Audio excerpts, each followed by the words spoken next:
Packers are emphatic so far about one decision this offseason, and it isn't what you think. We're going to cover that and much more in this video. So if you like the content, then hit that subscribe button. Okay, so I know most people's response to when I say that they're emphatic about one decision so far, it's my response would have been, okay, so who's the new DC in Green Bay? That isn't the topic we're going to be covering. However, there is some bizarre Joe Barry news that we're going to cover in this video, so keep listening. Okay, so let's get into it. The Green Bay Packers, and when we start talking about Christian Watson and his injuries and keeping him out on the football field, okay, so that is going to be one of their focuses this offseason. Matt LaFleur was already quoted as saying such. Christian Watson, as we know, missed 3 games in 2022 with a hamstring injury, and he missed a total of 8 games this season due to a hamstring injury. So this is obviously a big problem for the Green Bay Packers, and they need to keep him out on the football field. So he's going to be a focus. So Matt LaFleur was quoted as saying, yeah, we have a plan. We have a plan in place. I know that our trainer has been diligently working on that in terms of going to different places to do all the scans and do whatever is necessary that we need to do. I think certainly Christian's going to be a big part of the process. He goes on to say, but yeah, that's something that we need to figure out because he is an impact player.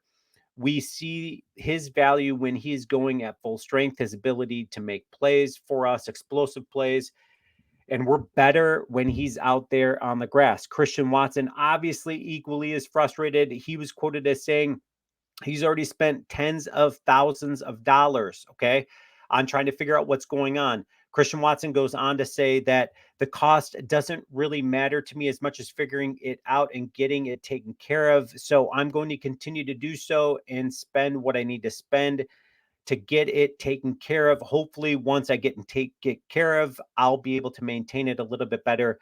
He goes on to say, I got to find out what the root of this thing is. Obviously, the Green Bay Packers know that Christian Watson is an important part of this team, an important part of this offense. When we start talking, the exciting thing about this Green Bay Packer team is their speed. Christian Watson is a speedster.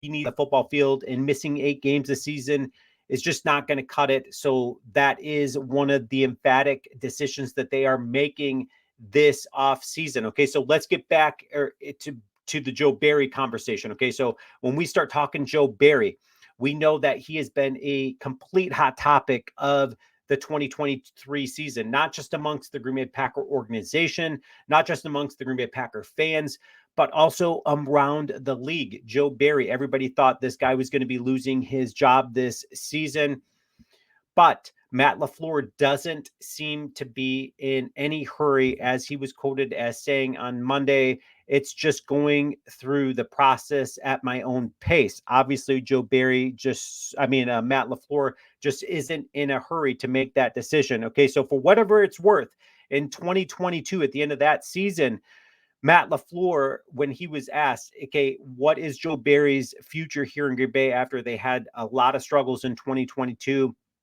And they asked, is he going to be back? Matt LaFleur quickly said, that's what I anticipate. Yes. Okay. So 2 days later, out of the 2023 season ended, and they lost to the San Francisco 49ers. He was quoted as saying, I know there's going to be a lot of long-term big picture questions. I'm just not there yet, fellas. We're just starting the process. I gave everybody the day off yesterday. I came in yesterday and watched the tape, all 3 phases, but we're just getting into the evaluation portion right now. So probably not going to have many answers for you guys. Haven't met with any of our coaches yet. They'll start this afternoon. Certainly met with the coordinators and then go down to the position coaches. Okay, so Matt LaFleur clearly is not in that headspace, that decision making yet when we start talking Joe Barry. Okay, so here's the bizarre thing about this. Okay, so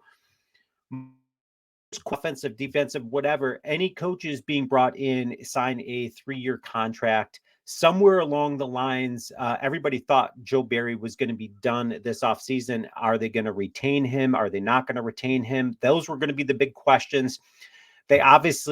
We all thought they were going to be moving on from defensive coordinator Joe Barry. However, the bizarre news is that Joe Barry is under contract for one more year. So somewhere along the lines, the Green Bay Packers and Joe Barry agreed to extend it out 1 year. So he is on the books for 2024. So the only way that Joe Barry and the Green Bay Packers part ways is if he gets fired. Otherwise, they swallow some money and go a different route at defensive coordinator.